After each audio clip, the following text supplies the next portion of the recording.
या यूँ कहें कि भारत सरकार को गणतंत्र दिवस परेड मनाने का अधिकार है। ठीक उसी तरह से हर राज्य के जो राज्य सरकार है उनको मनाने का अधिकार है। और आप भी स्कूल में पढ़े हैं, मैं भी स्कूल में पढ़ा हूँ, कॉलेजों में पढ़े हैं, हर स्कूल में मनाया जाता है, हर कॉलेज में मनाया जाता है, संस्थाएं मनाती हैं। तो इस किसान इस बार जो यहाँ दिल्ली पे आपने रोक रखा है बॉर्डर पे, ये अगर गणतंत्र दिवस की परेड मनाना चाहते हैं तो आपको दिक्कत क्या है? मोदी जी की इज्जत क्या इसमें मिट्टी में मिल जाएगी? और उस आदमी की इज्जत ही क्या है? मोदी की कोई इज्जत है क्या? जो आदमी इतना बेशरम, इतना बेरहम हो, जिस व्यक्ति को दो कौड़ी की समझ नहीं हो और जो अपने ही देश को बर्बाद करने पर तुला हो, उस आदमी की इज्जत बेइज्जती का तो मुझे तो नहीं समझता कि इसमें कोई बात ऐसी होनी चाहिए। अब हर बात को अपनी नाक की बात क्यों बना रहे हैं? क्या बात है? मतलब ट्रैक्टर मार्च हो तो वो भी नाक की बात बना रहे हैं, हम यहाँ आंदोलन कर रहे हैं उससे भी नाक की बात बता रहे हैं, हम अगर समिति में नहीं जा रहे तो उससे भी नाक की बात बता रहे हैं। ये देश का मसला है। आप देश में शासन कर रहे हो और ये देश की जनता जो है, जो गलत काम कर रहे हो उसके विरोध में खड़ी है, कह रही है आप गलत काम बंद करो। इतना ही तो है, इसमें नाक की बात बनाने का क्या मतलब है? 26 तारीख को जो मार्च इस बार हो रहा है, रिपब्लिक डे है। इस बार 1966 के बाद कोई भी जो है ऑनररी गेस्ट नहीं आ रहा है, क्योंकि इन्होंने रिक्वेस्ट भेजी थी बोरिस जॉनसन को, पीएम इंग्लैंड के, उन्होंने एन मौके पे मना करा। इसके क्या कारण हो सकते हैं? नहीं, मैं मानता हूँ उसके दो कारण हैं। एक बड़ा कारण ये है कि जो इंग्लैंड में जिस तरह से कोरोना का जो नया स्ट्रेन आया है उसकी वजह से जो ज़्यादा संक्रमण वहाँ फैल रहा है, एक कारण तो ये भी हो सकता है और वो प्राइम मिनिस्टर है भाई, उनकी जिम्मेदारी है। पर एक कारण कहीं ना कहीं इसका ये भी है कि जो किसान आंदोलन यहाँ पर चल रहा है इसकी गूंज पूरी दुनिया में, और ये आंदोलन अब केवल भारत का आंदोलन नहीं है, ये विश्वव्यापी आंदोलन बन गया है। और शायद कम से कम 1947 के बाद तो मैं ये कह सकता हूँ कि देश में और इसी के साथ अगर पूरी दुनिया के संदर्भ में आप देखें तो इतना बड़ा जन आंदोलन कभी हुआ नहीं, इतना मजबूत आंदोलन हुआ नहीं है। और उसकी वजह से चंद अगर संस्थाओं को छोड़ दें या उन स्वार्थी देशों को छोड़ दें जो हमारे देश को निचोड़ना चाहते हैं, देश को बर्बाद करना चाहते हैं, इकोनॉमिकली जो उनका टारगेट है, या यूँ कहें कि वर्ल्ड बैंक को आप छोड़ दें या इंटरनेशनल मॉनेटरी फंड को आप छोड़ दें, ये जो लोग हैं इनके अलावा बाकी जो जनता है, दुनिया है, जो इंडिपेंडेंट सोच रखने वाले लोग हैं, जो मीडिया के साथी हैं, वो ये सब समझ रहे हैं कि मोदी ने जिस तरह से इस देश का बेड़ा गर्क किया है वो इसके लिए बहुत घातक है। और उसकी जो सोच है, उसकी जो नीति है, उसकी वजह से भी लोग नहीं चाहते कि आप अपने आप को इसमें इन्वॉल्व करें, इस तरह से ऐसे समय में यहाँ आए। सरकारी संस्थाओं की आपने बात करी, नेशनल इन्वेस्टिगेशन एजेंसी NIA से काफ़ी नोटिस जा रहे हैं, UAPA भी लगाया जा रहा है कईयों पे।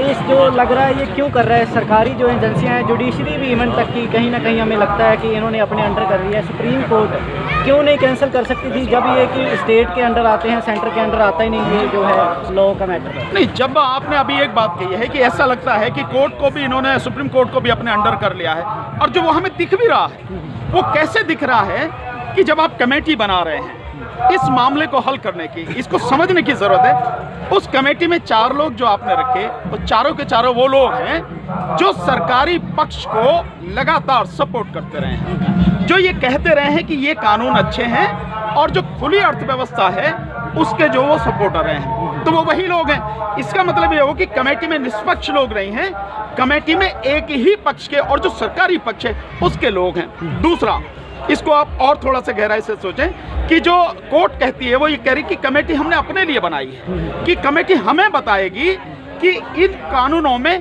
किन प्रावधानों को हटाया जा सकता। अब यहाँ सोचने की जरूरत है कि कोर्ट क्या प्रावधानों को हटाने की बात कर रही है या इस कानून को खत्म करने के लिए रिट डाली हुई?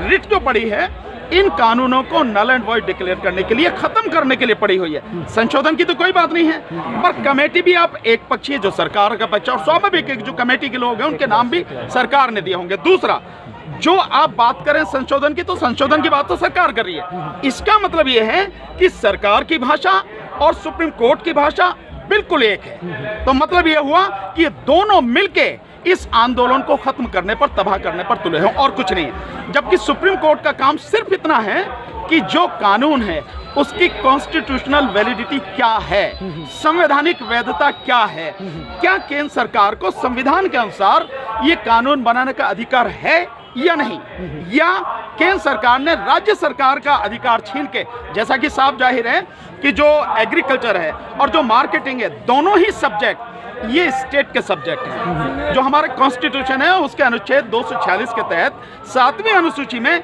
जो सेकंड लिस्ट है स्टेट की, उसमें है, ये यूनियन लिस्ट में नहीं है। और जिस तरह से आपने जो कंकरेंट लिस्ट से उठा के जो एंट्री नंबर 33 है उससे लेके कि भैया हम ट्रेड एंड कॉमर्स के माध्यम से आप बना सकते हैं, ऐसा नहीं कर सकते आप। यही चेक करना, यही देखना और इसको रोकना, यही कोर्ट का काम है। और दूसरा एक जो लास्ट प्रश्न था वो ये देखना, क्या ये कानून देश के हित में है या नहीं। अगर देश के हित में नहीं है तो स्वाभाविक रूप से वो संविधान सम्मत नहीं होंगे। और यहाँ तो बिल्कुल आपको वायलेशन दिखाई दे रहा है, लेकिन कोर्ट इसे डिसाइड नहीं कर रही। कोर्ट डिसाइड कर रही है कि ये आंदोलन, क्योंकि लास्ट में जो ऑर्डर है, आप ऑर्डर की जो भाषा देखेंगे, मुझे उससे बड़ा दुख हुआ है। जो आखिर के 6 लाइन है उसमें कोर्ट ने कहा है अब तो किसान नेताओं को खुश होना चाहिए, ये तो उनकी एक तरह से जीत हुई है। एक्स्ट्रा ऑर्डिनरी ऑर्डर है। अब ये एक्स्ट्रा ऑर्डिनरी ऑर्डर कैसे, आपने स्टे कर दिया, इसे एक्स्ट्रा ऑर्डिनरी माने आप स्टे को, जिसे आप 2 महीना बाद खत्म कर देंगे, ये एक्स्ट्रा ऑर्डिनरी है। मतलब क्या भीख लेने आए हैं क्या हम? ये यूं समझ रखा है कि तुम्हारी तरह हमारी दिमाग के ताले पड़े हों। हम सब समझ रहे हैं क्या स्थिति है, हमको मालूम है सारा कि आप जो बोल रहे हो वो क्या बोल रहे हो और उसका अर्थ क्या होना। तो जो लाइन है कि खुश होना चाहिए और अपने जो साथी उनको कहना चाहिए भाई अब तो हमारी जीत होगी, चलो घर को, यहाँ क्या क्यों पड़े हो। हम इसलिए नहीं आए यहाँ पर कि आप स्टे कर दोगे, हम इसीलिए नहीं आए कि आप संशोधन कर दोगे। बहुत स्पष्ट हम जोर जोर से बोल रहे हैं कि ये तीनों कानून जब तक वापस नहीं लेगी सरकार और एमएसपी को कानून नहीं बनाएगी तब तक हम यहाँ से जाने वाले नहीं हैं। तो इसका मतलब साफ है कि सुप्रीम कोर्ट भी वही भाषा बोल रही है जो सरकार बोल रही है, मतलब सरकार के साथ में खड़ी है सुप्रीम कोर्ट। इसीलिए मैंने उस दिन कहा था 12 तारीख को इस देश में सुप्रीम कोर्ट मर गई, देश की अदालत खत्म और अंतिम संस्कार इन तीनों जो जज हैं जिन्होंने फैसला दिया है उन्होंने 12 तारीख को देश की सुप्रीम कोर्ट का अंतिम संस्कार कर दिया, कोई अदालत नहीं। सर एक आखिरी सवाल, जो ब्रॉडकास्टिंग एजेंसी है, जो मैनेजमेंट बार्क के सीईओ की जो चैट लीक हुई है अर्नब गोस्वामी के साथ, जो नेशनल मीडिया का एक पत्रकार हैं, उन्हें उस चैट में वो 40 जो जवान मरे थे हमारे, 40 जवान मरे जो बालाकोट में स्ट्राइक हुआ उसके बाद इन्होंने करा, पुलवामा अटैक जो हुआ उसको वो मना रहे हैं, बोल रहे हैं कि it was a big victory for our channel, इतनी टीआरपी बढ़ी। तो उस चैट पे भी अभी तक कोई कार्रवाई नहीं हुई ना सुप्रीम कोर्ट की तरफ से, उस पर आप कुछ बोलना चाहेंगे? नहीं, कार्रवाई कैसे होगी आप बताइए। जिस व्यक्ति ने इतना गंभीर अपराध किया है और आपने पीछे देखा होगा कि सुप्रीम कोर्ट ने उसको तुरंत बेल दे दी और यहाँ तक भी कमेंट किए जस्टिस डीवाई चंद्रचूड़ ने कि भाई अगर किसी को लगता है कि इनका चैनल ठीक नहीं है, गलत बात कहते तो मत देखो आप, ठीक है ना। उसमें भी बड़े बड़े कमेंट आए।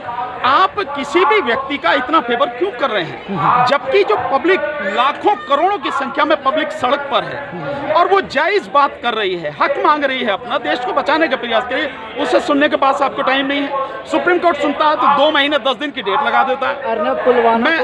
मैं वो जो आप देखिए, एक अगर हम में से कोई साधारण व्यक्ति, कोई भी व्यक्ति उसकी अगर डेथ हो जाती है साधारण रूप से तो हमें दुख होता है। यहाँ तक हमारी परंपरा है कि अगर कोई अंतिम शव यात्रा किसी की जा रही है और हम देख लें तो अपनी गाड़ी साइड में लगा लेते हैं, अपने आप को रोक लेते हैं और कुछ लोग इतने हैं कि 10 कदम साथ में चलते हैं। लेकिन जब 44 जवान शहीद हो गए सीआरपीएफ के, उनके शहीदी पर, उनकी शहादत पर एक पत्रकार जो अपने आप को इतना जिम्मेदार कहता है वो खुशी मना रहा है, तो इसका मतलब साफ जाहिर है कि आपको लोगों की चिंता नहीं है। आपके सामने कोई शहीद हो जाए, कोई मर जाए, आप लाशों पर राजनीति करने वाले हैं जैसे बीजेपी और आरएसएस लाशों पर राजनीति कर रहे हैं। तो क्या सजा होनी चाहिए और क्या ये नहीं माना जाना चाहिए कि आपको पहले से मालूम है कि पुलवामा अटैक होने वाला है? और क्या बालाकोट मैं वो भी बालाकोट के विजय मैं आपको बताता हूँ कि जिस समय ये हुआ 14 फरवरी 2019 को, मैंने उसके 3-4 दिन बाद ही कहा था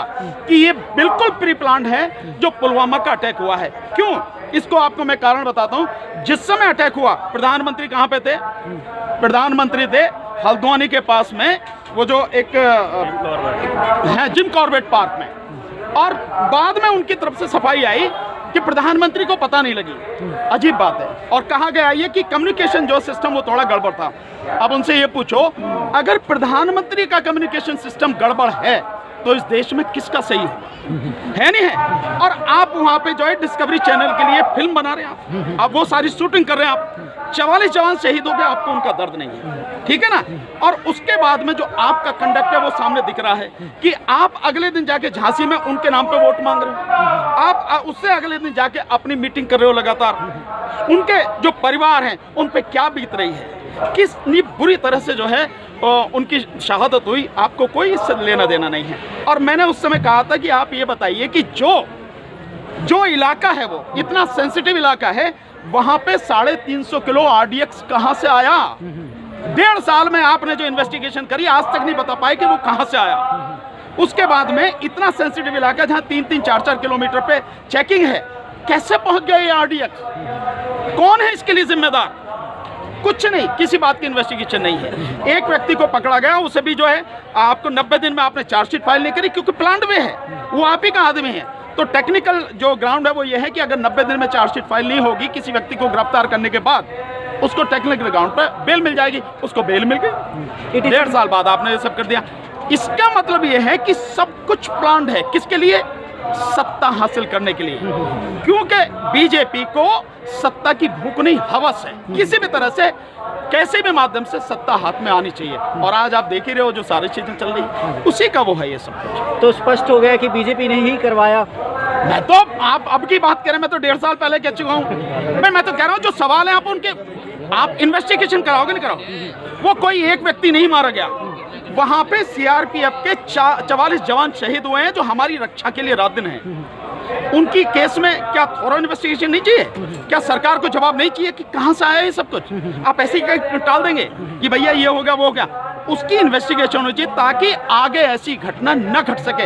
ऐसी कोई इन्वेस्टिगेशन आपने नहीं की। इसका मतलब ये है कि आप लाशों पर राजनीति करने वाले हैं। और ये मोदी जी के लिए और बीजेपी सरकार के लिए कोई नया नहीं है। आप 2002 के गुजरात दंगे तो भूल नहीं गए होंगे, जिस तरह से लोगों को कत्लेआम करने के लिए उन्होंने दिया। और उसके बाद में उन्हीं के गृह मंत्री जो हिरेन पांड्या थे, कैसे उनका कत्ल हुआ।